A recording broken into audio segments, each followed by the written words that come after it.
உண்மை விளக்கம் திருவருட்பயனை நிறைவு செய்து சிவஞான போதங்கிற ஞான நூலை நாம் சிந்திக்க தொடங்கியிருந்தோம்.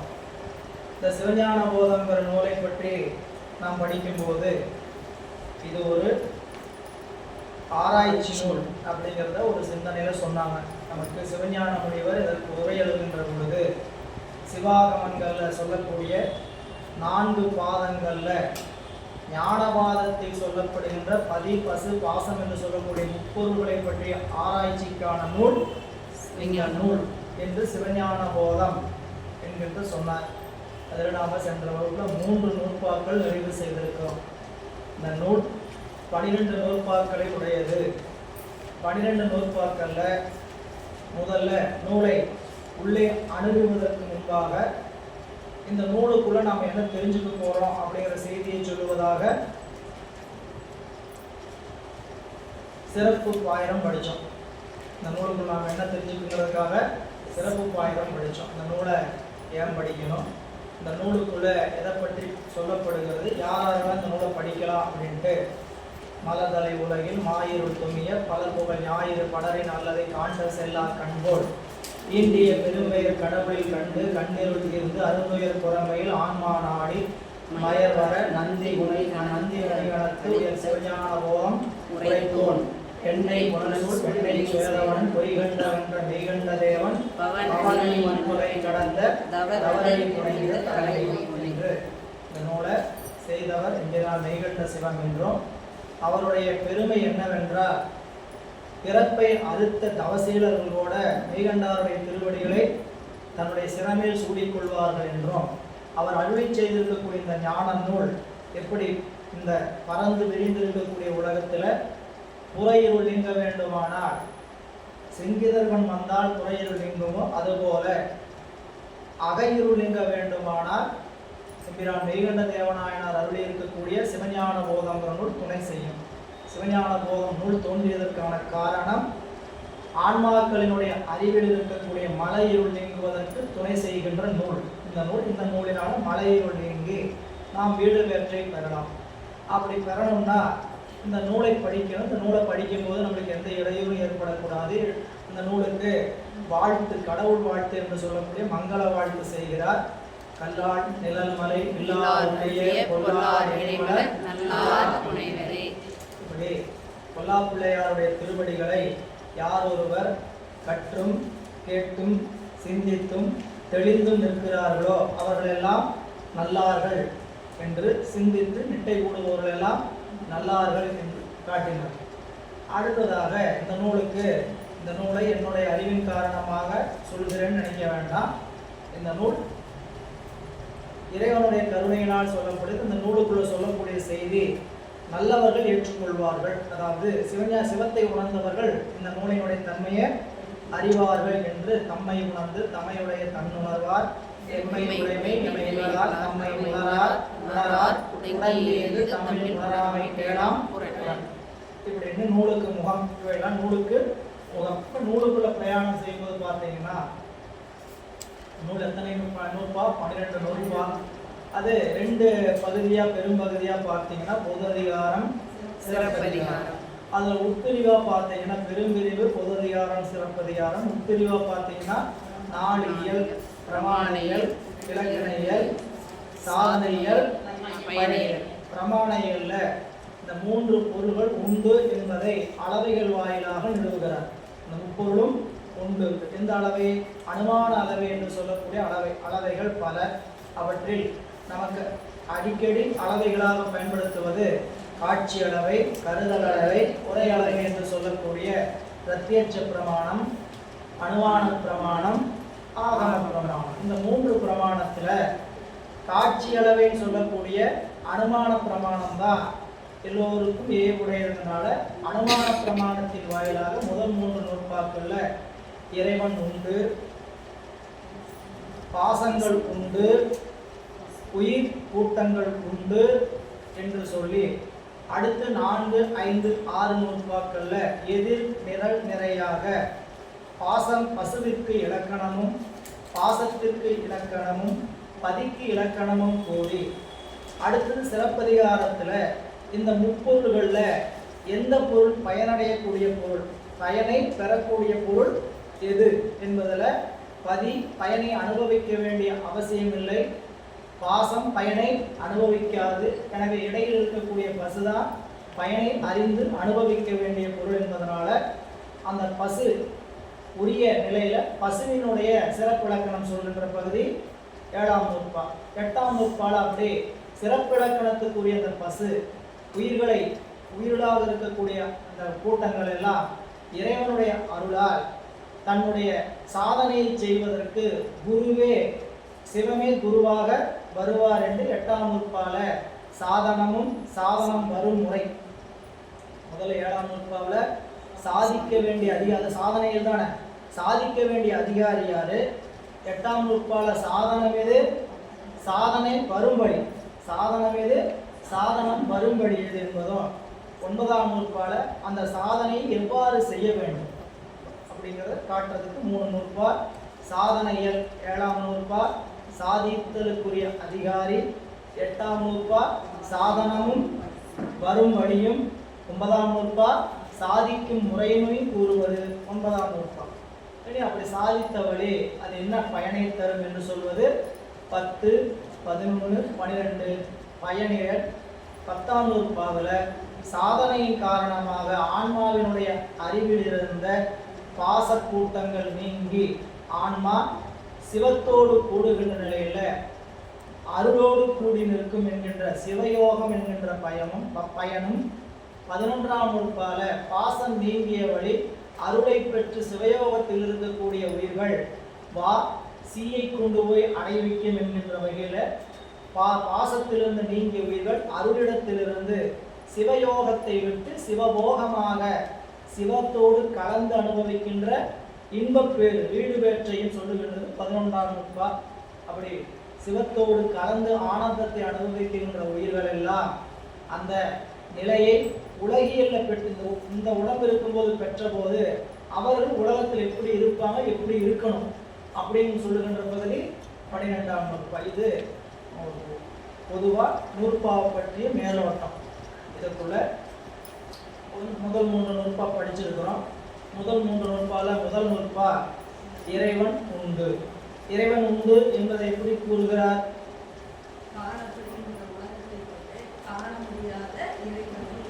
காணப்படுகின்ற உலகத்தை கொண்டு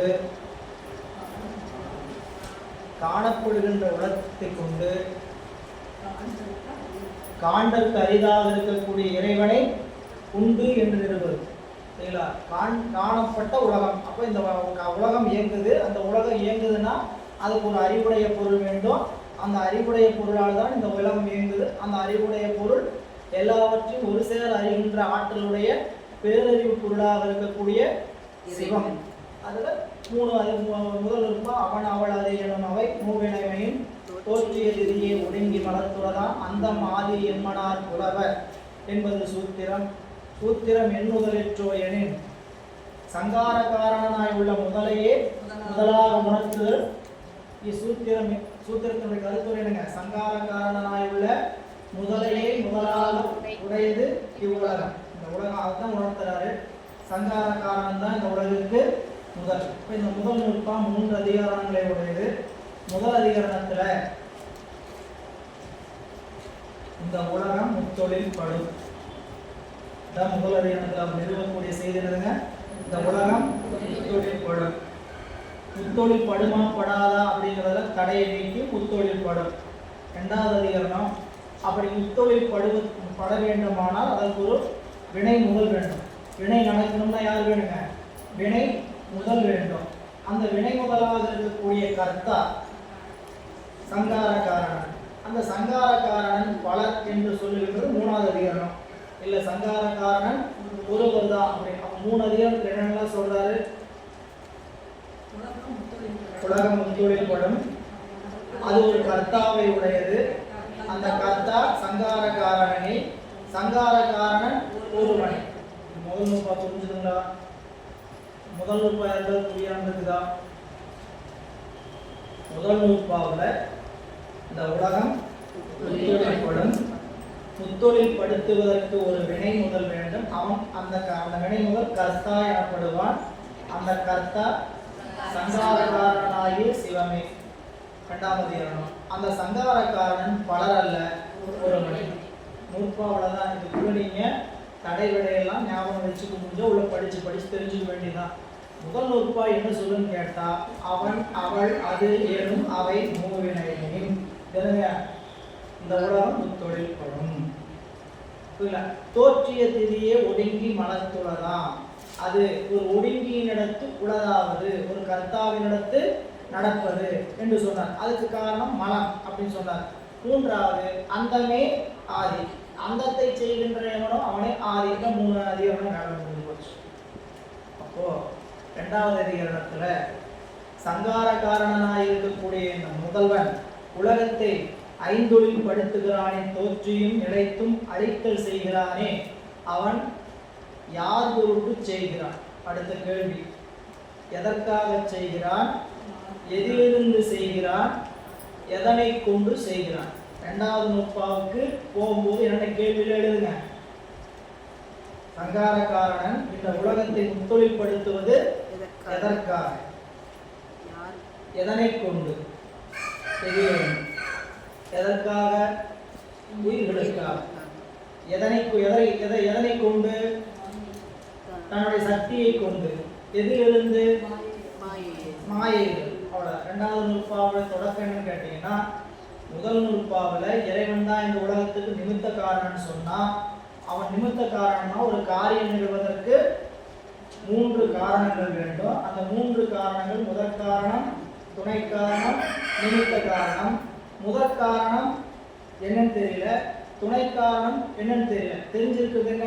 நிமித்த காரணம். சிவம் தான் நிமித்த காரணம் சொல்லி அந்த நிமித்த காரணத்துக்கு முதற் காரணம் யாதோ துணை காரணம் யாதோ என்கின்ற நினைப்பு வரும் இல்லையா, அதை நீக்குவதற்காக 2ஆம் நூற்பா செய்கிறார்.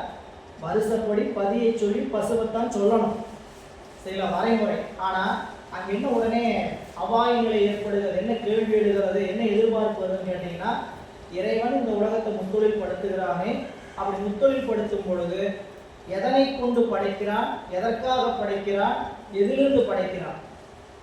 புரியுங்களா? அப்போ இறைவன் இந்த தொழிலை செய்வது யாருக்காக? உயிர்களுக்காக. அப்போ உயிர்களுக்கு அவனுக்கு என்ன சம்பந்தம்? உயிர்களுக்காக செய்யறேன்னு சொன்னீங்கன்னா என்ன? அடுத்த கேள்வி, உதவி செய்யறாங்கன்னா அந்த உதவி செய்வதற்கு அவங்க என்ன, அவங்களுக்கும் நம்மளுக்கும் என்ன சம்பந்தம் அப்படி கேட்கிற அந்த சம்பந்தம் சொல்றதுதான் முதல். 2ஆம் நூற்பா சொல்லும் பொழுது அவையை தானேயா இருவினையின் போக்குவரவு புரிய ஆணையை நீக்கமின்றி நிற்கும் அன்றே அப்படின்னாரு. இதில் இந்த அதிகரணம், இந்த நூற்பா 4 அதிகரணங்களை உடையது. முதல் அதிகரணத்துல இறைவனுக்கும் உயிருக்கும் இருக்கக்கூடிய சம்பந்தம், இறைவன் உயிர்களோடு அத்துவிதமாய் பிரிப்பின்றி நிற்கிறான். இறைவன் உயிர்களோடு அத்துவிதமாய் பிரிப்பின்றி, எப்படி நீ பிரிப்பின்றி அத்துவிதமாய் இருக்கிறான்? ஒன்றாய் வேறாய் உடனாய். அந்த காரணங்களை மட்டும் தெரிஞ்சுக்கிட்டா போதும். ரொம்ப ஆழமா படிக்க முடியலன்னா கூட என்ன தெரிஞ்சுக்க வேண்டியது, இந்த முதல் தொகுப்புல படிக்கிறவங்களுக்கு, 2ஆம் தொகுப்பு படிக்கிறவங்க, 3ஆம் தொகுப்பு படிக்கிறவங்கலாம் இன்னும் ஆழமா போகணும். அடுத்தடுத்த கட்டத்தை தெரிஞ்சுக்கணும். சரிங்களா? இப்போ சிவஞான போதம் ஒரு 6, 7, 8 வகுப்பு நடக்குதுன்னு வச்சுக்கேன். திருவருட்பயன் ஒரு 3 வகுப்பு நடக்குதுன்னு வச்சுக்கேன். உண்மை விளக்கம் ஒரு 2 மாதம் நடக்குதுன்னு வச்சுக்கேன். இதுல உண்மை விளக்குன்னு ஒரு வாரம், 1 மாதம் வரல. திருவருட்பயன் 3 வகுப்புல 1 மாதம் வரல. சிவஞான போதத்துல 8 வகுப்புல ஒரு 3 மாதம் வரல. இப்போ இதெல்லாம் என்னாச்சு? பாடத்திட்டம் விட்டு போச்சா? இப்போ நீங்கள் என்ன பண்ணணும், அடுத்த பாடத்திட்டத்துக்கு அடுத்த தொகுப்புக்கு சேர்ந்தீங்கன்னா எங்கேயாவது விட்டதை என்ன பண்ணலாம், பிடிக்கலாம். சரிங்களா? இது என்னமோ ஒரு பாடத்திட்டம் 2 வருஷத்தோட படித்து முடிக்கிற செய்தியெல்லாம் இல்லை. நீங்கள் படிச்சுக்கிட்டே இருக்கணும். படிக்க படிக்க உங்களுடைய அறிவும் உங்களுடைய உயிரும் பயன்பெறும். சரிங்களா? இந்த ஆராய்ச்சி அவசியமானது ஒன்றான்னு கேட்டால், ஆராய்ச்சியினுடைய பயன் அனுபவத்துக்கு தான். சாதனை என்பது சாத்தியத்துக்காகத்தானே தவிர, சாதனை செய்வதே ஏதோ நான் பெரிய ஆளுமை காட்டுவதற்காக அல்ல. சாதனையினுடைய நோக்கம் அனுபவமாகிய சாத்தியத்துக்கு போய் நிற்பதற்கு தான். அந்த அனுபவம் நேரம்னா நல்லா நம்ம இதில் மீண்டும் ஆழமாக தெரிந்து கொள்ளணும். அந்த வகையில் இந்த 2ஆம் நூற்பா என்பது இறைவன் 4 அதிகாரங்களை விடுங்க. முதல் அதிகாரம் இறைவனுக்கும் உயிருக்கும் இருக்கின்ற சம்பந்தம். என்ன சம்பந்தம்? அவன் உயிரோடு எப்படி இருக்கிறான்? இறைவன் உயிரோடு அத்துவிதமாய் பிரிப்பின்றி நிற்கிறான். ஒன்றாய் வேறாய் உடனாய். அதுதான் அவையே தானேயாய். அவையேயாய் தானேயாய் அவையே தானேயாய். ஏங்க இப்படி ஒன்றாதான் இருக்கணுமா, வேறாத்தான் இருக்கணுமா, உடனா தனித்தனியா இருக்கணுமா? ஒன்றை சொன்னா பத்தாதாங்கிறது தான் அந்த கடை விடையெல்லாம் பார்த்தோம். சரிங்களா? ஒன்றாய் நிற்பது இறைவன் எதற்காக? உயிர்கள் நிலை பெறுவதற்காக. வேறாய் நிற்பது நமக்கு அறிவிப்பதற்காக. உடனாய் நிற்பது அனுபவத்திற்காக. உயிர் நிலைக்கணும்னா இறைவன் உயிரோட பிரிப்பில்லாம ஒன்றா நிற்கணும். உயிர் ஒரு பொருளை அறிய வேண்டும்னா அந்த பொருளோடு இறைவன் பெயராய் நிற்க வேண்டும். அந்த பொருளை உயிர் சென்று அனுபவிக்க வேண்டுமானால் இறைவன் அந்த உயிரோடு உடனாய் நிற்க வேண்டும் என்று உடலும் உயிரும் போல கலப்பினால் ஒன்றாயும் கண்ணொளியும் சூரியனும் கண்ணும் சூரியனும் கண்ணொளியும் சூரிய ஒளியும் போல வேறாய். கண்ணும் சூரியன் போல வேறாயும் கண்ணொளியும் ஆன்மாரியும் போல உடனாயும் முதல் அதிகரணம். அப்படி இறைவன் உயிரோடு கலந்திருக்க வேண்டிய அவசியம் என்னன்னு கேட்டா அதற்கான காரணம் உயிர்களுக்கு வினையின் பலனை ஊட்டுவதற்காக இறைவன் என்ன பண்றான்? உயிரோடு கலந்து நிற்கணும் அப்படின்னு சொல்லி அப்போ அந்த வினை என்பது உண்டா இல்லையா? அதான் 2வது அதிகாரத்துல ஆராய்ச்சி. வினை உண்டா? வினை உண்டு. அந்த வினை ஒரு முதல்வனால் தான் ஊட்டப்படும் சொன்னாரு. அப்ப வினை என்பதை ஒன்று இறைவன் உயிர்களுக்கு ஊட்டுவதா? அந்த வினை யாரை கொண்டு ஊட்டுகிறார்? தன்னுடைய சக்தியாகிய திரோதான சக்தியின் வழியாக இறைவன் என்ன பண்றார்? உயிர்களுக்கு வினையை ஊட்டுவது 2வது அதிகாரம். இருவினை ஆணையின் இருவினையும் 2வது வினை ஆணையினால் வருகின்ற இருவினையின் காரணமாக ஆணையின் வழியாக வருகின்ற இருவினை. 3வது அந்த வினையினால் உயிர்கள் என்ன உயிருக்கு என்ன நடக்கும் கேட்டா இறக்கும் பிறக்கும் இறக்கும் பிறக்கும் மாறி மாறி பிறந்து இறந்து மாறி பிறந்து வரும். அச்சு மாறி பிறந்து வரும். சரிங்களா? உயிர்களுக்கு இறைவன் வினைப்பலனை ஊட்டுவதனால உயிர்கள் பல பிறப்புகளை எடுக்கும். அந்த பல பிறப்புகளை எடுத்து இறைவன் உயிர்களுக்கு ஊட்டுகிறான வினைய சக்தியின் வழியாக ஆணையின் வழியாக. அப்ப அந்த ஆணை என்கின்ற சக்தி இறைவனின் வேறா ஒன்றா அப்படின்னு கேள்வி எழும்போது இறைவனோடு பிரிப்பில்லாமல் இருக்கக்கூடிய சக்தி அப்படின்னு சொல்லிட்டு 3வது 4வது அதிகாரம் வச்சாருங்க. ஆணையும் நீக்கமின்றி நிற்கும். 2ஆம் நூற்பாவில் நாம் தெரிந்து கொள்ள வேண்டிய விஷயம் 4 செய்திகள். இறைவன் உயிர்களோடு அத்துவிதமாய் பிரிப்பின்றி ஒன்றாய் வேறாய் உடனாய் இருக்கிறான். புரியுதுங்களா ஐயா? புரியுதுங்களா? விளங்குங்களா ஐயா? 2வது நூற்பானா என்ன தெரிஞ்சுக்கணும்னு கேட்டா இறைவன் உயிர்களோடு அத்துவிதமாய் பிரிப்பின்றி ஒன்றாய் வேறாய் உடனாய் நிற்கிறான். அப்படி அவன் இருக்க வேண்டிய அவசியம் உயிர்களுக்கு வினைப்பலனை ஊட்டுவதற்காக தன்னுடைய சக்தியின் வழியாக ஊட்டுகிறான். அப்படி சக்தியின் வழியாக வினையை ஊட்டுவதனால் அந்த உயிர்களுக்கு என்ன ஏற்படுகிறதுனா உயிர்கள் இறந்தும் பிறந்தும் வரும். மாறி மாறி இறந்தும் பிறந்தும் வரும். அப்படி உயிர்கள் இறந்தும் பிறந்து வருகின்ற தொடர்ச்சியான செயலை உயிர்களுக்கு இறைவன் தனது சக்தியோடு செய்கிறானே அந்த சக்தியோடு இறைவன் இருக்கிறான் பிரிப்பின்றி நிற்கிறான். அவையே தானேயாய் ஆணையின் இருவினையின் போக்குவரவு புரிய ஆணையின் நீக்கமின்றி நிற்கும். உயிர்களுக்கு இறைவன் வினைப்பலனை ஊட்டும் போது வினை உண்டு. அந்த வினைப்பலனை ஊட்டுவதனால உடல் உண்டு. உடலின் வழியாக வினை நிற்கும். அப்ப 2வது நூற்பா இதுக்காக பாச உண்மையை சொல்வதற்காக. முதல் நூற்பால இறைவன் உண்டுன்னு சொன்னார். காணப்பட்ட உலகத்தை கொண்டு உலகம் முத்தொழில்படுது. உலகம் முத்தொழில்படுவதனால காணப்பட்ட உலகத்தை கொண்டு காணப்படாத கடவுளுக்கு இலக்கணம் சொல்வார். காணப்படாத இறைவனுக்கு உண்மை சொல்லுகிறான்னு சொன்னார். புரியல? அறிவதற்கு அருமையாக இருக்கக்கூடிய இறைவனை பற்றி சொன்னார். 2வது நூற்பாவில் பாசம் உண்டுன்னு சொல்லுறதுல மாயை உண்டு கண்மம் உண்டு. அப்ப ஆணவம் உண்டா இல்லையா? அது முதல் நூற்பாவிலேயே பெறப்பட்டது. சரி, ஏன் முதல் நூற்பாவில இயல்பு பற்றி முதல் நூற்பாவிலே சொன்னியாச்சு. ஆணவம் உண்டு. இறைவன் உயிர்களுக்கு இந்த உலகத்தை இயக்கும் போது அந்த உலகத்தை படைத்தும் காத்தும் அழித்தும் மறைத்தும் அருளும் செய்கின்ற அந்த 5 தொழில் செய்கின்ற பொழுது உயிர்களுக்கு மலத்தின் காரணமாக பிறப்பு கொடுக்கிறாரு. மலம் நீங்கியதுனால பிறப்ப நீக்குகிறார். இதனால முதல் நூற்பாவில் என்ன ஆச்சுங்க? ஆணவ மலம் உண்டுங்கிறது பெறப்பட்டது. அப்ப முதல் நூற்பாவில் இறைவன் உண்டு ஆணவ மலம் உண்டுன்னு படித்தோம். 2ஆம் நூற்பாவில் பாசங்கள் உண்டு கண்மம் மாயை உண்டு. முதல் நூற்பாவிலையும் உயிர்கள் உண்டுன்னு வந்துடும். 2ஆம் நூற்பாவிலையும் உயிர்கள் உண்டு வந்துடும். முதல் நூற்பாவிலையும் 11 வரும், ரெண்டாவது நூற்பாவிலையும் 11 வரும். எந்த நூற்பாவிலையும் தனியா இருக்காது. நம்ம இந்த 3 பேரும் பிரிக்க முடியாதுதான். இறைவனையும் பிரிக்க முடியாது, நம்மளையும் பிரிக்க முடியாது, பாசத்தையும் பிரிக்க முடியாது. மூன்றாவது, இந்த இறைவன் உயிர்களுக்கு வினைப்பலன்களை உயிர்களுக்கு கூட்டுகிறானே, அந்த உயிர் எனப்படுவது எது? முதல் நூற்பாவில் நிமித்த காரணம் பார்த்தோம். இரண்டாவது நூற்பாவில் துணை காரணமும் முதற் காரணமும் பார்த்தோம். மூன்றாம் நூற்பாவில் இந்த துணை காரணம் முதற் காரணத்தை கொண்டு நிமித்த காரணம் யாருக்காக இந்த தொழிலை செய்யறாரோ அந்த உயிர் கூட்டங்கள் உண்டா இல்லையா அப்படிங்கிற போது அதுக்கு தோற்றுவாய் செய்யும் போது உயிர் கூட்டங்கள் உண்டு இல்லைங்கிறது எந்த சமயத்துக்கும் மறுப்பில்லை. எல்லா சமயமும் உயிர் உண்டு என்று ஏற்றுக்கொள்கின்றன. அவற்றுள் எது உயிர் என்பதில் தான் தர்க்கம். அந்த வகையில் மூன்றாம் நூற்பாவில் எது உயிர் என்பதில் தடை ஏற்படுகிறது. அதில் உலகு இலது என்றலின், எனது உடல் என்றலின், ஐம்புலன் ஒடுக்கம் அறிதலின், கண்படின் உண்டியினை இன்மையின், உணர்த்த உணர்தலின், மாயா இயந்திர தனுவினுள் ஆன்மா என்பது சூத்திரம். சூத்திரம் எண்முதலிற்றோயனின் ஆன்ம பிரகாசம் உணர்த்துதல் முதலிற்று. அன்பர்களே, இந்த மூணாம் நூற்பாவில் எப்படி 7 தடையை எழுப்பி அந்த 7 தடைக்கு விடையை சொல்கிறார் மெய்கண்டார். தடையும் விடையும் ஒன்றாகவே இருக்குது இல்லையா? அது எப்படின்னு கேட்டீங்கன்னா, கூட்டுவிற்கோள் பொருள். இந்த வில்லுல ஒரு பக்கம் நாணம் கூட்டி இன்னொரு பக்கம் எழுதி கட்டுற மாதிரி நூற்பாவை முடிகிற இடத்துல இருக்கக்கூடிய ஆன்மாங்கிற சொல்ல கொண்டு போய் முதல்ல இணைக்கணும். எப்படி படிக்கணும்?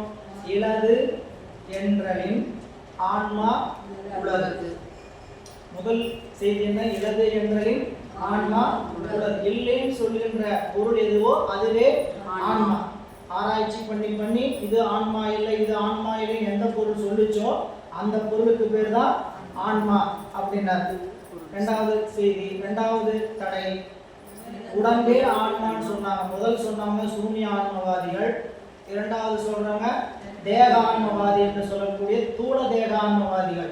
அவங்க உடம்பே ஆன்மான்னு சொன்னாங்க. அதுக்கு மறுப்பு எனது உடல் என்றேன், அவற்றின் வேறாக ஆன்மா என்று ஒன்று உலகு. எப்போ உடம்பை எனதுங்கிற சொல்லை பயன்படுத்தி சொல்றோமோ அப்பயே இந்த உடம்பு நம்மின் வேறான உடமை என்று தெரிகிறது. அதனால எனது உடல் என்றலின் ஆன்மா உலகு. அதுல மூன்றாவது தடை, இந்த ஐம்பொறிகள் என்று சொல்லக்கூடிய செவி, தோல், கண், நாக்கு, மூக்கு, இந்த 5 பொருளும் தான் அறிகின்ற பொருளா இருக்குது. எந்த பொருள் அறிகின்ற பொருளா இருக்கோ அந்த பொருளே ஆன்மா. எந்த பொருள் அறிகின்ற பொருளா இருக்குதோ அறிவு நிகழக்கூடிய பொருளுக்கு பேர் தான் ஆன்மா அப்படின்னு சொன்னும் போது அதுக்கு மறுப்பு என்னன்னு கேட்டீங்கன்னா, ஐம்பொறிகள் அதாவது ஐம்புலன் அறிதலின் ஆன்மா உலகு அப்படின்னு சொல்லணும். ஐம்புலனையும் அறிவதாக இருக்கக்கூடிய ஒரு பொருள் உலகு, அதுவே ஆன்மா. இப்போ இந்த பொறிகள் ஒன்று அறிந்ததை ஒன்று அறியாது. பொறிகள் ஒன்று அறிந்தது ஒன்றை அறியாது. செவி தோலுக்குரிய பரிசத்தையோ தோல் செவிக்குரிய ஓசையோ கேட்க அறியாது. அப்ப அறியாது என்று சொல்லும்போது அது மட்டுமல்ல, இந்த 5 பொறிகளும் தன்னையே அறியாது இல்ல. அப்ப இந்திரிய ஆன்மவாதிகள் என்று சொல்லக்கூடிய மூன்றாவது நபர்கள் என்ன சொன்னாங்க கேட்டீங்கன்னா, ஐம்பொறிகளே ஆன்மான்னு சொன்னாங்க. அதுக்கு தடைக்கு விடை ஐம்பொறிகளை அறிகின்ற பொருள் அதனில் வேறாக ஒன்று. 5 பொறிகளையும் அறிவது அந்த படிப்பை அந்த அர்த்தம் எப்படி சொல்லணும்? ஐம்புலனையும் அறிவது வேறு உள்ளதாக, அதுவே ஆன்மா. நாலாவது, இது 3 புறத்தில் இருக்கக்கூடிய கருவிகள். இல்லைன்னு சொன்னது, உடம்பு தான் ஆன்மான்னு சொன்னது, பொறிகள் தான் ஆன்மான்னு சொன்னதெல்லாம் வெளியே நிகழக்கூடியது. அடுத்தது உள்ள போய் 4வது தடை என்னன்னு கேட்டீங்கன்னா, சூக்கும உடம்பே ஆன்மான்னு சொன்னாங்க. சூக்கும உடம்பே ஆன்மா.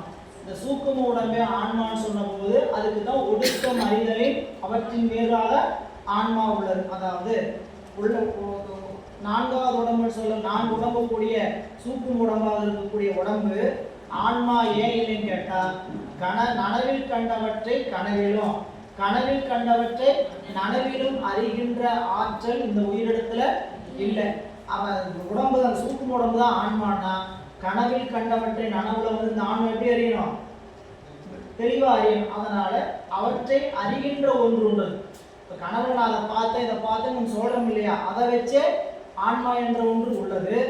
கனவுல அறிந்தவற்றை நனவுல தெளிவா அறிய முடியாதனால கனவுல இருந்த உடம்பு தான் நனவுக்கு வருகிறது. 4வது உடம்பு, 4வது உடம்பு கூட 5வது உடம்பு கூடுது. அப்படி கூடுகிற அறிவினால அந்த ஆன்மா உண்டுன்னு சொல்லணும்னா அந்த ஆன்மா சொல்ல முடியறதில்லை. எனவே சூக்கும் உடம்பு ஆன்மா அல்ல. எனவே ஒடுக்கம் அறிதலில் ஒடுக்கத்திலும் அறிகின்ற பொருள். எப்படிப்படி ஒடுக்கம் அறிதல்னா ஒடுக்கத்திலும் அறிகின்ற பொருள் இருப்பதனால அவற்றின் வேறாக ஆன்மா உள்ளது. இந்த 4 தடையை நீங்கி 5வது தடை பிராணவாயுவே ஆன்மான்னு சொன்னாங்க. சரிங்களா? இப்போ சூனிய ஆன்மவாதி, தேக ஆன்மவாதி, ஸ்தூல தேக ஆன்மவாதி, அடுத்தது இந்திரிய ஆன்மவாதி, 4வது சூக்கும தேக ஆன்மவாதி, இவங்கெல்லாம் மறுக்கப்பட்டு 5வதாக பிராண ஆன்மவாதி. இவங்க என்ன சொல்றாங்க? பிராணவாயுவே ஆன்மா. பிராணவாயுவே ஆன்மானா இந்த உயிர் உறக்கத்தில் இருக்கும் போதும் வினையும் அனுபவம் நிகழணும். வினையும் அனுபவம் உறக்கத்தில் நமக்கு உயிருக்கு நிகழுதா? இல்லை. சரிங்களா? அந்த நிகழ்ச்சியை கொண்டு உறக்கத்தில் பிராணவாய் இயங்கிட்டு இருக்குது. உறக்கத்தில் பிராணவாய் இயங்கும் போது பிராணவாய் தான் ஆன்மானா உறக்கத்திலும் நமக்கு என்ன தெரியணும்? அனுபவம் இருக்கணும், உணர்வு இருக்கணும். உறக்கத்தில் நமக்கு என்ன இருக்கணும்? தொழில் இருக்கணும். சரி, தொழில் என்னதுங்க? நான் நல்லா தூங்கிட்டு இருக்கிறேன், தூங்கும் போது எனக்கு பிராணவாய் தான் உயிர்னா புறத்தில் நடக்கிற நிகழ்ச்சியெல்லாம் நம்மளுக்கு என்ன ஆகணும்? தெரியும். அப்படி நிகழ காண்டவில்லை, அப்படி நிகழ பார்க்கல. அப்படி பார்க்காதனால பிராணவாயு என்பது உயிரில் வேறாக இருக்கக்கூடிய கருவி. எனவே அவற்றின் வேறாக இருக்குன்னு சொல்றதுனால கண்படின் உறங்கிட்டோம்னா உண்டி வினை இன்மையின், உண்டியும் வினையும் இன்மையின் அவற்றின் வேறாக ஆன்மா உள்ளது என்று 5வது பிராண ஆன்மவாயை மதித்தான். 6வது பிரம்மம் தான் ஆன்மா. சரிங்களா? இப்பெல்லாம் பேசுறதெல்லாம் உடம்பு வச்சு பேசிட்டு இருக்கிறான். அந்த பிரம்மமே இங்க எப்படி சீவான்மாவா இருக்குதுன்னு சொன்னாங்க. பிரம்மம் அறிகின்ற எல்லாவற்றையும் ஒரு சேர அறிகின்ற ஆற்றலை உடையது. உயிர் அறிவிக்கின்ற அறிவதை ஆட்கூடியது. எனவே அறிவிக்க அறிகின்ற உயிருக்கும் அறிவிக்காமலே அறிகின்ற பிரம்மத்திற்கும் வேறுபாடு நிறைய இருக்கிறதுனால அவற்றின் வேறாக அதுக்கு என்ன சொன்னாங்க? உணர்த்த உணர்தலின். பிரம்மம் ஆன்மால உணர்த்த உணர்தலின் இந்த உயிர் பிரம்மத்தின் வேறாக உயிர் என்ற ஒன்று உள்ளது. இவங்க யாருங்க? ஏகான்மவாதிகள், மாயாவாதிகள். பிரம்ம ஆன்மவாதிகள் சொன்னாலும் அவங்க யாருன்னு கேட்டீங்கன்னா ஏகான்மவாதிகள். அப்படியே 7வது மறுப்பு இந்த சமூகம் எல்லாம் கூடிய சமூகத்துக்கு பேர் தான் ஆன்மான்னு சொன்னாரு. அவங்களுக்கு சமூக ஆன்மவாதிகள். இதெல்லாம் தனித்தனியா நீங்க சொல்ல வேண்டாம். உடம்பு, 5 பொறி, சூக்கும தேகம், பிராணவாயு எல்லாம் சேர்ந்ததுக்கு பேர் இந்த உடம்பு இருக்கு இல்லைங்களா? இந்த உடம்புக்கு பேர் தான் ஆன்மா. அப்படின்னு மாயா இயந்திர தனவில் ஆன்மா. இந்த உடம்புக்கு பேர் என்னது?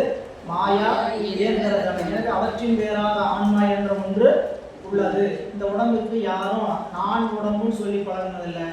எனது உடம்புன்னு சொல்றதுனால இந்த உடம்பு அவற்றின் வேறானது என்று சொல்லி இந்த 3ஆம் நூற்பாவோட பதி உண்டு, பாசம் உண்டு, பசு உண்டு. அந்த பசு உண்டுங்கிறதுல இன்னும் முடிவுக்கு வரல. எது உயிர் என்பதில் இன்னும் நம்மளுக்கு என்ன ஆகல? தெளிவு கிடைக்கல. இப்போ சொன்னீங்களே 7 அதிகரணம் சொன்னீங்க. 7 அதிகரணத்துல எது உயிர்னு இன்னைக்கு முடிவுக்கு வரல. நீங்க என்ன சொல்லியிருக்கிறீங்க? இவற்றையெல்லாம் அறியாத பொருள் ஆன்மானீங்க, ஐம்பொருளுக்கு வேற ஆன்மானீங்க, தூள தேகத்துக்கு வேற ஆன்மான்னு சொன்னீங்க, சூக்கும தேகத்துக்கு வேற ஆன்மான்னு சொன்னீங்க, பிராணவாயுக்கு வேற ஆன்மான்னு சொன்னீங்க, பிரம்மத்தின் வேறாக ஆன்மான்னு சொன்னீங்க, இந்த சமூகத்தின் வேறாக ஆன்மா ஒன்று சொன்னீங்களே. எது ஆன்மா? அப்படிங்கிறது தடை தொடர்கிறது. அதனால இந்த 3ஆம் நூற்பாவுக்கு 4ஆம் நூற்பாவுக்கு ஒரு இணைப்பு இருக்குது, சங்கிலி இணைப்பு. சரிங்களா? எப்பயுமே ஒரு பொருளினுடைய உண்மையை 2 வகையில் நிறுவலாம். ஒரு பொருளினுடைய உண்மையை 2 வகையில் நிறுவலாமா? 2 வகையில். ஒரு பொருளை உண்டுன்னு பிரத்யட்சமா பார்த்து சொல்லலாம், அனுமானத்தினால தெரிந்து சொல்லலாம், ஆகமத்தினால அறிந்து சொல்லலாம்.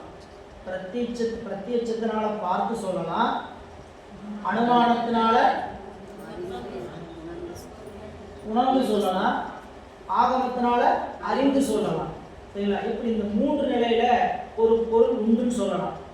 அதுக்கு மாறாக ஒரு பொருள் உண்டுங்கிறத அந்த பொருளினுடைய இலக்கணத்தை வச்சு சொல்லலாம். ஒரு பொருள் உண்டுங்கிறத என் கண்ணால பார்த்து சொல்லலாம். அங்க இருக்கு ஏன் நான் கண்ணால பார்த்துட்டேன், புரியுதா? அங்க ஏதோ வெளியே சத்தம் கேட்குது, பறவை கோழி சத்தம் போடுறது கேட்குது, சத்தம் கேட்டேன், அறிந்தேன் சொல்றோம், அப்படி அறிந்து சொல்றோம். இது போல ஒரு பொருளை அனுபவம் அப்படியே நாம தெரிந்து சொல்வது, பிரத்யட்சமா தெரிந்து சொல்வது, புரியுங்களா? அது இல்லாம நம்ம முதல் பார்த்த மாதிரி அனுமானம் என்னதுங்க, விட்டு நீங்காத பொருளை கொண்டு அந்த பொருளை துணிவது. ஒரு பொருளினுடைய விட்டு நீங்காத தன்மையை கொண்டு அந்த பொருள் உண்டு என்பது துணிவதற்கு பேர் தான் அனுமான பிரமாணம். அது கருதல் அளவு அப்படின்னு தெரிஞ்சுக்கலாம். இல்லாட்டினா இந்த நூல்கள்ல சொல்லாத வச்சு சரிங்களா, இந்த மூணும் அதாவது அளவைகள், பிரமாணம் என்று சொல்லக்கூடிய அளவைகள். இந்த பிரமாணத்தை விட்டுட்டு இன்னொரு வகையில ஒரு பொருள் உண்டு எப்படி தெரிஞ்சுக்கலாம் கேட்டீங்கன்னா, நாம் அந்த பொருளினுடைய இலக்கணத்தை எடுத்து தெரிஞ்சுக்கலாம். இப்போ நம்ம அனுமான பிரமாணம் தான் பார்த்துட்டு இருக்கோம். அனுமான பிரமாணத்துல என்ன ஊமை பார்த்தோம், எடுத்துக்காட்டு பார்த்தோம். மலை மேல் புகையை பார்த்தோம். இம்மலை நெருப்பை உடையது. இந்த மலையில நெருப்பை பார்த்தோம். நெருப்பு பார்த்தோமா? பார்க்கல. எதை பார்த்தோம்? புகையை பார்த்தோம். புகையை கொண்டு நெருப்பு உண்டு என்று அனுமதி. இது விட்டு நீங்காத சம்பந்தமுடைய பொருளுங்க. இதுவே நாம் உட்கார்ந்து இருக்கிற இடத்துக்கு பக்கத்துல பின்னாடி நம்மளை அறியாம திடீர்னு சூடு ஏறுது, சரிங்களா? நாம உட்கார்ந்து இருக்கிறது பின்னாடி எனக்கு என்ன இருக்குன்னு தெரியல, பின்னாடி என்ன ஏறிட்டு இருக்குது, சூடு ஏறிட்டு இருக்குது. இப்ப என்ன நினைப்பீங்க? நெருப்பு இருக்கு. எதனால? அந்த நெருப்பினுடைய இலக்கணம் சூடு. முதல்ல நெருப்பு உண்டுங்கிறத அதை விட்டு நீங்காத பொருளை கொண்டு உண்டுன்னு சொன்னோம். அது புகையை வச்சு நெருப்புன்னு சொன்னோம். இப்ப அந்த நெருப்பு இலக்கணம் என்னன்னா சூடு. பின்னாடி சுடுதனால பத்துதா, நெருப்பு குண்டங்கீது போட்டிருக்கிறாங்களா, பின்னாடி சூடா பறந்துட்டு இருக்குதா அப்படிங்கிறது அதோட இலக்கணத்தை வச்சு தெரிஞ்சுக்கணும், சரிங்களா? யாரோ உட்காந்து தலையில பூ வச்சிருக்கிறீங்க, சரிங்களா? கம கம கமன்னு வாசம் வருது. யார் வச்சிருக்கிறீங்க கண்ணுக்கு பார்த்தா தெரியல, எல்லாரும் முகம்தான் தெரியும், பின்னாடி தலை தெரியல, சரி. அப்ப என்ன தெரியுது? மனம் மலர் வச்சிருக்கிறாங்க, தலையில மலர் வச்சிருக்கிறாங்க. அப்ப அந்த பூ மலரினுடைய இலக்கணம் மனம். ஒரு பொருளுக்கு பல இலக்கணம் உண்டு. அந்த பல இலக்கணம் கேட்டீங்கன்னா ஒரு பொருளுக்கு ஒரு இலக்கணம் தான் இருக்குன்னு அவசியம் கிடையாது, சரிங்களா? பல குணங்களின் கூட்டம் தான் பொருள். பல குணங்கள் கூடியதுக்கு பேர் தான் ஒரு பொருளுக்கு ஒரு குணமும் இருக்கலாம், பல குணமும் இருக்கலாம். உயிருக்கு என்ன குணம்?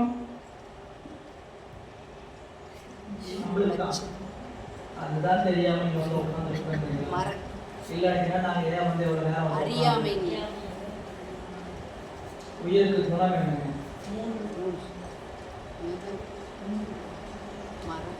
உயிருக்கு குணம் மனம். அறியாமைங்கிறது குற்றம். உயிருக்கு அறியாமைங்கிறது குற்றம், குணம் இல்லை. உயிருக்கு அறியாமை ஆணவம் குற்றம் நம்மளுக்கு, சரிங்களா? செயற்கையா இருந்திருக்கிறது குற்றம். இருக்கு அறிவுதான் குணம். உயிருக்கு எது குணம்? அறிவுதான் குணம். அறிவுதான் குணம். அப்ப அறிவு, இச்சை, செயல் மூன்று குணமும் கூடியதுதான் உயிருக்கு குணம், சரிங்களா? அதுபோல ஒவ்வொருத்துக்கும் ஒவ்வொரு குணம், ஒவ்வொரு பொருளுக்கும் ஒரு குணம், ரெண்டு குணம், பல குணங்கள் சேர்ந்து கலவைக்கு பேர் தான் குணி. பல குணங்கள் சேர்ந்ததுக்கு பேர் தானே குணி. குணி என்றால் பொருள், இல்லா? எனவே இந்த பொருளுக்கு ஒரு பொருளை உண்டு எப்படி நிறுவலாம்? உண்மை உண்டுங்கிறத எப்படி சொல்லலாம்? பிரத்யட்சமா தெரிஞ்சுக்கலாம், இல்லாட்டினா இலக்கணத்தை வச்சு தெரிஞ்சுக்கலாம். பிரமாணங்களை கொண்டு அறியலாம், இல்லாட்டினா இலக்கணத்தை கொண்டு அறியலாம். எனவே அடுத்த 3 நூற்பாக்கள்ல மேலே சொல்லப்பட்ட 3 பொருள்கள் என்னதுங்க? அடி, பாசம், பசு. இந்த 3க்கும் இலக்கணத்தை சொல்லி அந்த 3 பொருள் உண்டுங்கிறத நிறுவுகிறார். இன்னும் மேலும் வலியுறுத்தா சொல்றார். இல்ல, இப்ப காணப்பட்ட உலகத்தை கொண்டு காண முடியாத கடவுள், காணப்படாத கடவுள். காண முடியாதுன்னு சொல்றதுக்கும் காணப்படாதுன்னு சொல்றதுக்கும் நிறைய வேறுபாடு இருக்கு. அவரை பார்க்கவே முடியாதா? அப்போ காண முடியாத கடவுள்னு சொன்னா என்ன போச்சு? பார்க்கவும் முடியும், சரிங்களா? அறியவும் முடியும், உணரவும் முடியும். இதெல்லாம் நம்ம நூல் பார்க்க முடியாதுன்னு சொல்லல, காணப்படாத கடவுள் அப்படின்னு நம்ம அறிவு இந்த கருவி கருவில எட்ட. அப்படி அந்த கடவுளுக்கும் பாசக்கூட்டங்களாகிய ஆணவம், கண்மம், மாயை என்று சொல்லக்கூடிய 3 பொருள்களுக்கும் வசு என்று சொல்லக்கூடிய உயிருக்கும் இலக்கணம் சொல்கின்ற பகுதியாக அமைக்கப்பட்டு அந்த பொருள் உண்டு என்ற வலியுறுத்துகிறார் அடுத்த 3 நூற்பா. இது இலக்கண இயலுங்க, சரிங்களா? அது 4ஆம் நூற்பா. இன்னைக்கு நாம் சிந்தனை தொடங்கி கொள்ளணும். பாருங்க, அதாவது 106வது பக்கம் இலக்கண இயல். லட்சணம், இலக்கணம் என்னதுங்க? லட்சணம். நமக்கு என்ன லட்சணம் நம்மளுக்கு தெரியாது. நீ என்ன லட்சணத்தில் இருக்கிறன்னு தெரியுமா உனக்கு? அப்படின்னு என்ன இலக்கணம் உனக்கு என்ன இலக்கணங்கிறதே தெரியல. எனவே 4ஆம் நூற்பா பசுவினுடைய இலக்கணம் சொல்கின்ற பகுதியாக அமைந்திருப்பது. அந்த கரணம் அவற்றின் ஒன்றென்று அவை சந்தித்தது ஆன்மாக சகசமலத்து உணராது அமைச்சு அரசு ஏற்ப நின்று அஞ்சு அவற்றை தேய் என்பது சூத்திரம். சூத்திரம் எண்ணுதலின்றோ எனின் இதுவும் அது. இதுவும் அது என்னங்க? இந்த நூற்பால சொல்லப்பட்ட கருத்து உரை மேலே நூற்பால சொல்லப்பட்டிருக்கிறது. இந்த நூற்பாவிற்கு கருத்து மேலே சொல்லப்பட்டிருக்கு. சரி, நம்ம அந்த குடும்பத்தில் வாட்ஸ்அப்பில் மெசேஜ் போட்டுட்டு தெரியலேன்னு கேட்டாங்கன்னா இது ஒரு குறி போட்டு வந்துருங்களா மேலே இருக்கிறது பாருங்க அப்படின்ட்டு. அந்த மாதிரி இந்த நூற்பா குறியன இப்படி கையை காமிக்கணும். மேலே நூற்பாவில் இருக்கு என்னன்னா ஆன்ம பிரகாசம் உணர்த்துதல் முதலிற்று. அப்போ ஆன்ம பிரகாசம்னா அதுக்கு மாதவ சிவஞான முனிவர் 2 விளக்கம் சொன்னார். ஆன்மாவினுடைய இருப்பும் ஆன்மாவினுடைய விளக்கமும். அந்த வகையில கருத்துரையில பொருள் சொல்கிறார். இந்த 4ஆம் நூற்பாவில் இதற்கு முந்தைய 3ஆம் நூற்பாவில் பொருளை தொடர்ந்து கூறுவதால இந்த நூற்பா இதுவும் அதுவும் என்று கூறியிருக்கிறார். ஆன்ம பிரகாசம் எனப்படுவது ஆன்மாவை பற்றிய விளக்கம். அது முந்தைய நூற்பாவில் ஆன்மாவின் இருப்பை விளக்குவதாகவும் இந்த நூற்பாவில் இலக்கணத்தை விளக்குவதாகவும் அமைந்திருக்கிறது. இந்த நூற்பா 3 அதிகரணங்களை உடையது. அந்த வகையில் நூற்பாவினுடைய கருத்து பாருங்க. கருத்து பொருள் நூற்பாவினுடைய பொருள் என்னன்னு பார்த்தீங்கன்னா 107வது பக்கம் பாருங்க. 2வது பத்தி அடுத்து 3வது பத்தி சாக்கரம், சொப்பனம், சுளுத்தி, துரியம், துரியாதீதம் எனப்படும் 5 அவத்தைகள் 3ஆம் நூற்பாவில் ஆன்மா உண்மை கூறுகிற முறையில் தொகுத்து ஓதப்பட்டன. அவை இந்த நூற்பாவில் ஆன்மாவின் இலக்கணம் கூறுகின்ற முறையில் விரித்து கூறப்படுகின்றன. சரி, இந்த பத்தி வீட்டில் யாராவது படித்து பார்த்துருந்தீங்கன்னா, சரிங்களா, படித்து பார்த்துருந்தீங்கன்னா, எப்பயுமே பார்த்துருந்தீங்கன்னா என்ன அர்த்தம்? அதுக்கு ரொம்ப கம்மி நிகழ்த்தகவு என்னதுங்க? ப்ராபபிலிட்டி ரொம்ப ரொம்ப கம்மி. சரிங்களா, 0ன்ட்டாங்க. சரிங்களா, ஏன் புத்தகத்தை தூக்கிட்டு போய் அலமாரியில் வச்சா மீண்டும் அடுத்த வகுப்பு இருக்குன்னு அறிவிப்பு போட்டால் தான். இப்போ நீங்கள் இதை பற்றி படிக்கிறீங்கன்னா மேல நூற்பாவில் ஆன்மாவினுடைய இருப்பை 5 அவத்தையை தொகுத்து சொல்லி வச்சு சொல்லியிருக்கிறாரா? மேல நூற்பாவில் எங்கே 5 அவத்தை சொன்னார் அப்படின்னு கேள்வி நமக்குள்ளே இருந்ததுன்னா நாங்கள் என்ன ஆகிட்டோம்? தயாராகிட்டோம். ஆராய்ச்சி நம்ம என்ன தெரிஞ்சுக்கணுங்கிற விருப்பம் வந்துடுச்சு. வீட்டில் இப்போ நீங்கள் பாடம் கேட்டு போயிட்டீங்க, நீங்கள் நடத்தியாச்சு. வீட்டில் போய் இந்த பகுதியை படிச்சிங்கன்னா நினைவுக்கு வராது. என்ன பண்ணணும்னா அந்த பத்தியை ஒரு கவனித்து அத்வானித்து படிக்கணும். என்ன சொல்ற? சாக்கரம், சொப்பனம், சுளுத்தி, துரியம், துரியாதீதம் எனப்படும் 5 அவத்தைகள். இந்த இடத்த எப்படி போட்டா போதும்? நம்மளே எனக்கு 5 அவத்தை படிச்சாச்சா இல்லையா? படிச்சாச்சுங்களா? இல்லையா? படிச்சிங்களா இல்லையா? படிச்சாச்சு. 5 அவத்தைகள் படிச்சாச்சா இல்லையா? உண்மை விளக்கத்திலே படிச்சாச்சு. அடிப்படை கொள்கையை படிக்கும் போதே சொல்லியாச்சு. 5 அவத்தைகள்: கனவு, உறக்கம், பேருறக்கம், உயிர் படங்கள். அதான் என்ன படிக்கிறோம்? சாக்கரம், சொப்பனம், சுளுத்தி, துரியம், துரியாதீனம் படிக்கிறோம். என்ன சொன்னா போதும்? ஐந்தவத்தைகள், முந்திய நூற்பாவில் ஐந்தவத்தைகள் பார்த்தோம் அப்படின்னு சொன்னா போதுங்க. ஏன் விளக்கு எழுதணும் அப்படி எழுதணும்? மறந்துடுவோம், நாம மறந்துடுவோம். அதான் என்ன பண்றாங்க? சாக்கரம், சொப்பனம், சுளுத்தி, துரியம், துரியாதீனம் என்று சொல்லக்கூடிய ஐந்தவத்தைகள் மூன்றாம் நூற்பாவில் ஆன்மாவின் உண்மை கூறுகிற முறையில் தொகுத்து ஓதப்பட்டன. தொகுத்து ஓதனங்க சுருக்கமா சொல்லுங்களா? தொகுப்புரைனா என்ன? சுருக்கி சொல்லு. சரிங்களா? படிக்கும்போது படிச்சோம் இல்லையா? தொகுத்தல், வகுத்தல். இல்ல இதெல்லாம் படிச்சோம். இன்டகிரல், டிஃபரன்ஷியேட் இதெல்லாம் படிச்சோமா இல்லையா? அதெல்லாம் கணிதத்தில் படிக்கிறோம். வகுத்தல், தொகுத்தல். புரியல? அப்போ தொகுத்தல் என்பது என்ன? தொகை, திருத்தோண தொகை என்ன? நாயன்மார்களை பற்றி சுருக்கி சொல்வதனால் அதுக்கு பேர் தொகை. புரியல? அதை கொஞ்சம் விரிச்சார், அவருக்கு வகை நுகை. திருத்தொண்டர் தீவிரத்தார்.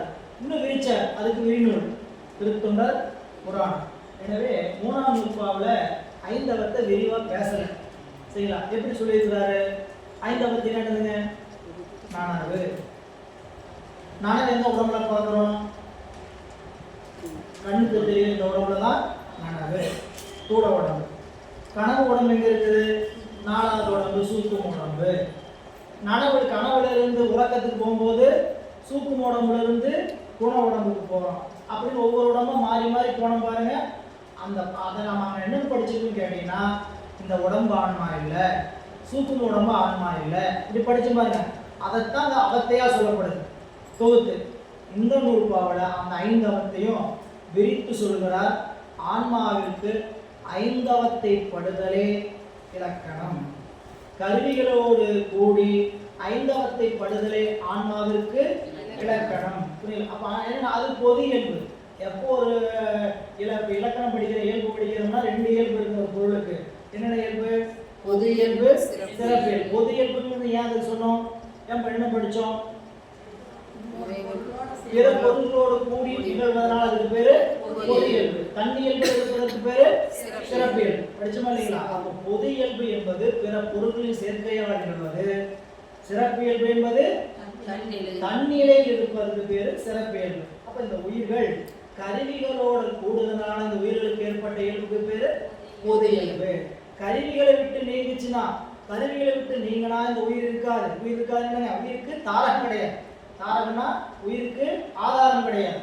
உயிர் எதனையாவது ஒன்று பற்றி கொண்டுதான் இருக்கும்.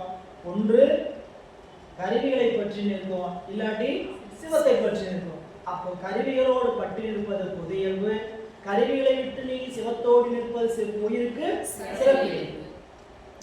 அப்போ பொது இயல்பு கருவிகளோடு கூடனதுனால இந்த உயிருக்கு என்னென்ன நிகழும் அப்படின்னு சொல்ற முறையில போன நூற்பாவில் மூன்றாம் நூற்பாவில் எது ஆன்மா என்பது என்றும் அறியப்படவில்லை. ஒருவாறு இது ஆன்மாலே இது ஆன்மாலேன்னு சொல்லிட்டே வந்தார். நான்காம் நூற்பாவில் அது தொடர்கிறதுங்க. அதான் சொல்ற மூன்றாம் நூற்பாவில் ஆன்மாவின் உண்மை கூறி நான்காம் நூற்பாவில் அதனுடைய இலக்கணம் கூறுவதனாலும் மூன்றாம் நூற்பாவில் தொகுத்து கூறப்பட்ட ஐந்தவத்தை இந்த நூற்பாவில் விரித்து கூறப்படுவதனாலும் நூற்பா இயல்பை உணரலாம். தொடர்பு அந்த நூற்பாவுக்கு இந்த நூல் இதெல்லாம் சிவஞான முனிவர் அவர்களுடைய உரையில் இருக்கக்கூடியது. ஒரு நூற்பாவுக்கு அடுத்த நூற்பாவுக்கு என்ன தொடர்பு? சும்மா சம்பந்தம் இல்லாம சொல்லி வச்சுக்கவே நினைக்கூடாது. ஒரு அதிகரணம் இருக்குதுன்னா அந்த அதிகரணத்துக்கு என்ன தொடர்பு? அதிகரண இயல்பு இல்லை. நம்ம இப்போ திருக்குறள் படிக்கும்போது அதுக்கு உதாரணம் நான் திருக்குறள் உங்களுக்கு சொல்லியே சொன்னேன். ஒரு குறளுக்கும் அடுத்த குறளுக்கு சம்பந்தம் இருக்கு. எந்த குறளுமே சம்பந்தம் இல்லாமல் இருக்காது.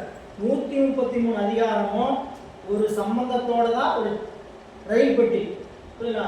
முதல் பெட்டி கடவுள் வாழ்த்து, ரெண்டாவது பெட்டி வான்சல். சரிங்களா? இந்த கடவுள் வாழ்த்து இந்த பெட்டி ஏன் அணிஞ்சிருக்குன்னு கேட்டா, இந்த கடவுள் வாழ்த்துங்கிற பெட்டியினுடைய காரணத்தினாலதான் இந்த பெட்டி ஓடுது. இந்த பிறப்பு இந்த வான்சல் அப்படிங்கிற கருணை, இறைவனுடைய கருணையினாலதான் இந்த உலகம் நடக்குது. இந்த வண்டியில எதனால ஓடுதுன்னு கேட்டீங்கன்னா, இறைவனுடைய கருணைங்கிற வண்டியினாலதான் பெட்டியினாலதான் இந்த வண்டியில. அப்ப அதுக்கு இதுக்கு என்ன தொடர்பு? இறைவனுடைய கருணையே மழை சக்தி, அவருடைய கருணை தான் மழை. அப்ப தொடர்பு சொன்னார். அப்படி இறைவனுடைய கருணையாகிய சக்தி மழையா வந்துச்சுன்னா அந்த மழையினுடைய அந்த மழை என்று சொல்லக்கூடிய ஒன்று இந்த பூமியில வந்து நமக்கு என்ன விளைக்கும் அப்படின்னு கேட்டா உணவுப் பொருளை விளைக்கும், தவத்தை விளைக்கும், அறத்தை விளைவிக்கும். அந்த அறத்தை இந்த உலகத்துக்கு சொல்ல வந்தவர்கள் என்று சொல்லி மூன்றாவது ஒவ்வொரு அதிகாரமும் தொடர்பு, ஒவ்வொரு குறளும் தொடர்புடையது. இதை நீங்க இப்படி படிக்கணும். குறள் படிக்கும் போது நம்ம உரை படிக்கும் போது எப்படி பார்க்கணும் கேட்டா முதல் குறளுக்கும் இரண்டாவது குறளுக்கும் என்ன தொடர்பு. நாம் அறிஞர் உரை படிச்சீங்கன்னா போதும், அவரே தொடர்பு சொல்லிட்டு வந்துடுவார். புரியல? முதல் குறளை முடிச்சோடனே அகர முதல் எழுத்தலாம்னு சொல்லி முடிச்சோடனே முதல் கடவுளது இலக்கணம் கூறப்பட்டது. இந்த குறளால் என்ன சொல்லியிருக்கிறேன்? முதல் கடவுளுடைய இலக்கணம் சொல்லப்பட்டது அப்படின்னு சொல்லிடுவார். சரிங்களா? அப்போ முதல் கடவுள் இலக்கணம் சொல்லிட்டா அந்த கடவுளினால் இந்த உலகத்துக்கு என்ன பயன் அப்படின்னு ரெண்டாவது குறள். புரியல? கற்றதனால் ஆய பயன்கள் வாழ அப்படின்னு சொல்லிட்டு அது என்ன சொல்லுங்க, இந்த குறளால் அதாவது இந்த செய்யுளால் ஆகம அறிவினால் வருகின்ற பயன் என்னன்னு சொல்லிடுவார். அடுத்த நீங்க படிச்சு பாருங்க, வீட்டில் போய் பார்த்தீங்கன்னா ஒரு குறளுக்கும் தனித்தனியாக பொருள் இருக்க மாட்டார். அந்த குறளுக்கு பொருள் சொல்லுவார், அந்த பொருள் இருக்கக்கூடிய குறிப்புரை இலக்கண குறிப்பு இதெல்லாம் சொல்லிடுவார். கடைசியில் இந்த குறள் எதுக்காக வைக்கப்பட்டது அப்படின்னு செய்தி சொல்லுவார். சில குறள்ல 2 குறள் 3 குறள் 4 குறளுக்கு அப்புறம் தான் சொல்லுவார் இந்த 4 செய்யுளானும். அந்த 4 செய்யுளானும் சொன்னாங்கன்னா 4 செய்யுளும் ஒரே கருத்தை சொல்வதற்கு வேற வேற வகையா காட்டியிருக்கிறாரு. அதுபோல ஒவ்வொரு நூற்பாவும் ஒரு தொடர்பை உடையது.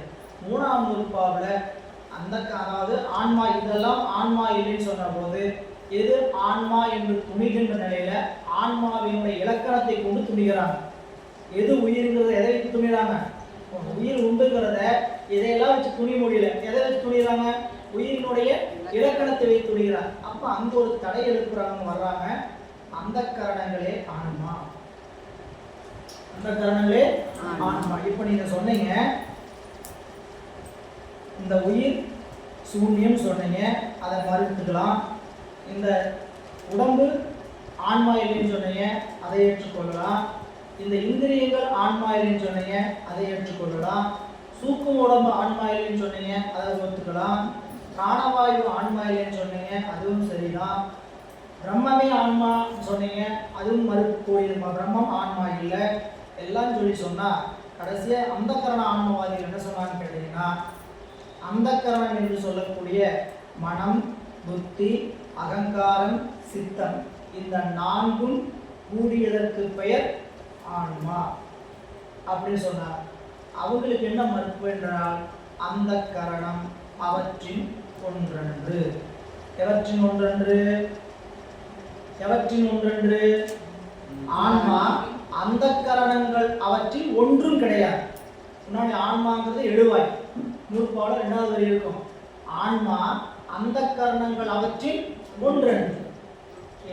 அடுத்த கேள்வி, அவற்றின் அது ஏன் அவற்றின் ஒன்றன்னுங்கிறது தெரிய குழுக்குள்ள அதிகாரத்துல நூற்பா பொருள் பார்த்தீங்கன்னா ஆன்மா அந்த கரணங்களில் ஒன்று அன்று. அப்புறம் ஏன் ஆன்மா அந்த கரணங்களோடு கூடிற்று? ஏன் இறைவன் கூட்டினான்? இந்த ஆன்மா வந்து அந்த கரணங்களோடு இல்லைன்னு சொன்னா இந்த அந்த கரணங்களோடு ஏன் இறைவன் கூட்டினான், ஏன் கூடிற்று? அந்த கரணங்கள் சொல்ற மாதிரியே கருவிகள் எல்லாமே வச்சுக்கணும். உடம்பு ஏன் கூட்டினா? இந்த உடம்பு ஆன்மா இல்லை, இந்த கருவிகள் ஆன்மா இல்லை தான் சொன்னாங்களா? அப்ப இதையோடு ஏன் இறைவன் கூட்டினான் அப்படின்னு கேட்டா அதுக்கு 2வது அதிகரணம் ஆயினும் அந்த கரணம் அவற்றின் ஒன்றென்று. ஆயினும் ஆன்மா அந்த கரணம் அவற்றின் ஒன்றென்று ஆயினும் சகசமலத்து உணராமையும் அமைச்சு அரசு ஏற்ப. ஆன்மா இந்த அந்த கரணங்கள் ஒண்ணு இல்லைங்க அப்படின்னு நீ சொன்னாலும் ஏன் அந்த கரணங்களோடு இறைவன் கூட்டினான்னு கேட்டீங்கன்னா ஆன்மா கேவலத்துல ஆன்மா வந்து அறிவு நுண்ணறிவு இல்லாம சொல்ற மாதிரி ஆன்மா அறிவு விளங்காம இருந்தது. அறிவு விளங்குவதற்காக இறைவன் கூட்டினான். எது போல கூட்டினான்? நுண்ணறிவில்லாத அரசனுக்கு அமைச்சன் துணையாக இருப்பது போல கூட்டினான். நுண்ணறிவில்லாத அரசனுக்கு அமைச்சன் துணை நிற்பது போல இந்த ஆன்மா நுண்ணறிவில்லாத அறிவில்லாத அரசர் இல்லை, ஆன்மாவும் அறிவில்லாத இல்லை, அறிவு விளங்காம இருக்குது. அரசன் விளங்காம அறிவு விளங்காம இருக்கிறான். அறிவு விளங்காம நாட்டு நடப்பெல்லாம் அவனுக்கு தெரிவித்து செயல்படுத்த வேண்டியவன் அமைச்சன். அதுபோல அரசனுக்கு அமைச்சர் துணை நிற்பது போல இந்த ஆன்மாவிற்கு அந்த காரணங்கள் துணை நின்றன. இது இரண்டாவது அதிகாரம். முதல் அதிகாரம் அந்த கரணம் அவற்றின் ஒன்றென்று. எவற்றின் ஒன்றென்று? ஆன்மா அந்த கரணங்களில் ஒன்றும் ஒன்று. அந்த கரணம் சொல்லக்கூடிய மனம், புத்தி, அகங்கார, சித்தம் நான்குல ஆன்மா எதுவுமே மனம் ஆன்மாவா இல்ல, புத்தி ஆன்மாவா, இவை நான்குமே ஆன்மா அல்ல. ஆயினும் அந்த இடத்துல ஆயினும் ஏன் அப்ப கூடிற்று, ஏன் இறைவன் கூட்டானான்னு கேட்டா அமைச்சு அரசு ஏற்ப சகசமலத்து உணராது. சகசமலம் என்று சொல்லக்கூடிய சகசமலம் என்னதுங்க? சகசமலம் என்னங்க சொல்லுங்கம்மா. சகசமா இருக்கிறீங்களா? சகசமா தான் இருக்கிறீங்களா? சகசமலம் அப்படின்னா நம்மளோட உடனே இருப்பதனால அதுக்கு பேர் என்ன? சகசமலம். ஆணவ மலம். நம்மளோட பிறப்புக்கு வருவதற்கு முன்னாடி நம்ம கூட இருந்த மலம், அதனால சகசமலம். சகசமலம் தான் ஆன்மாவுக்கு என்ன செய்யுது? அறிவு விளங்க விட்டாம செய்கிறது. அந்த சகசமலம் விளங்கும் போது இறைவன் என்ன செய்யறார்? கருவிகளை கூட்டுகிறான்னு படிச்சோம். அப்ப ஆன்மா ஆணவ மலத்தினால் அறிவு விளங்காமல் இருந்த அந்த அறிவை விளக்குவதற்காக இறைவன் அந்த கரணங்களை கூட்டினான். அந்த கரணம் சொன்னா என்ன சொல்லினான்?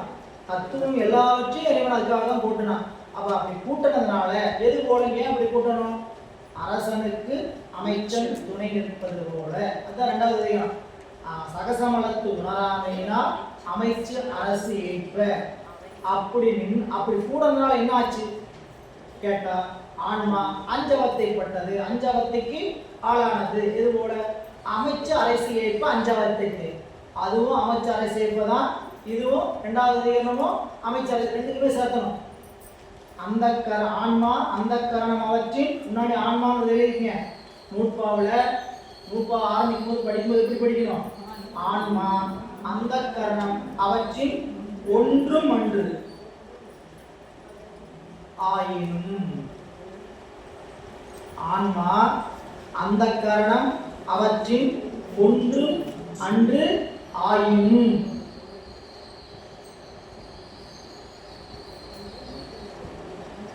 சகசமலத்து உணராமையினால் அமைச்சும் அரசும் ஒப்ப.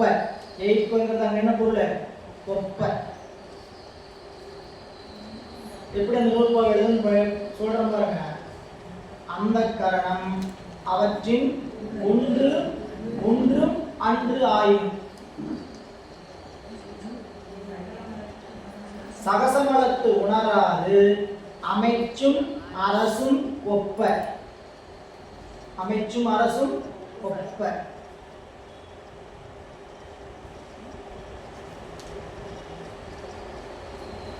அந்த கரணங்களோடு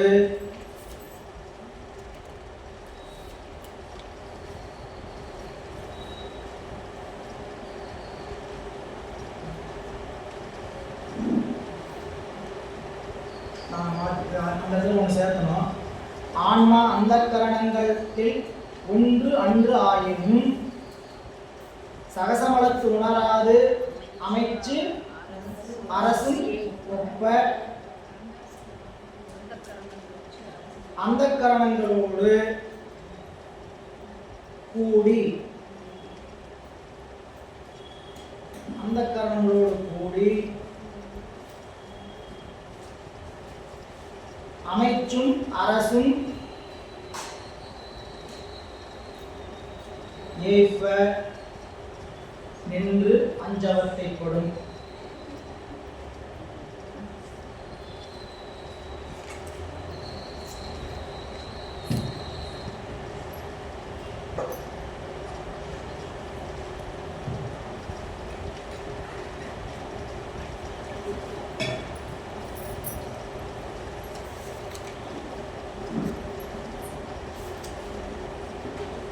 படிங்க.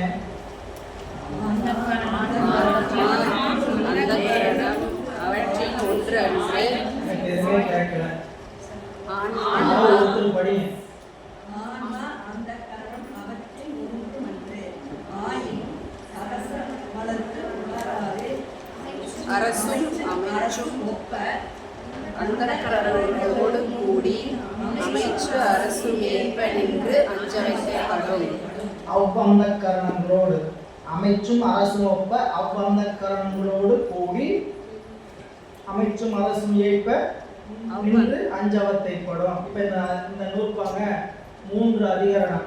முதல் அதிகரணம் ஆன்மா அந்த கரணங்களில் ஒன்று அன்று. இரண்டாவது அமைச்சும் அரசும் போல சகசமலத்து உணராது அமைச்சும் அரசும் போல நிற்கும். மூன்றாவது அந்த அமைச்சும் அரசும் போல அஞ்சவத்தை கூடி அந்த கரணங்களோடு அஞ்சவத்தை படும். ஆன்மா 3வது அதிகரணம்னு கேட்டீங்கன்னா அமைச்சும் அரசும் கூடி நிற்பது போல ஆன்மா அந்த கரணங்களோடு கூடி அஞ்சவத்தை படும். 3 அதிகரணம். எனவே இந்த அதிகரணம் பார்க்கறதுக்கு முன்னாடி இந்த நூற்பாவினுடைய பொருள் பார்த்தலாம். பாருங்க, நூற்பாவின் பொருள் 107வது பக்கம். ஆன்மா அந்த கரணம் அவற்றின் அந்த கரணங்களாகிய மனம் புத்தி அகங்காரம் சித்தம் என்னும் 4 ஒன்று அன்று ஒன்றும் அன்று ஆயினும் இருக்காது.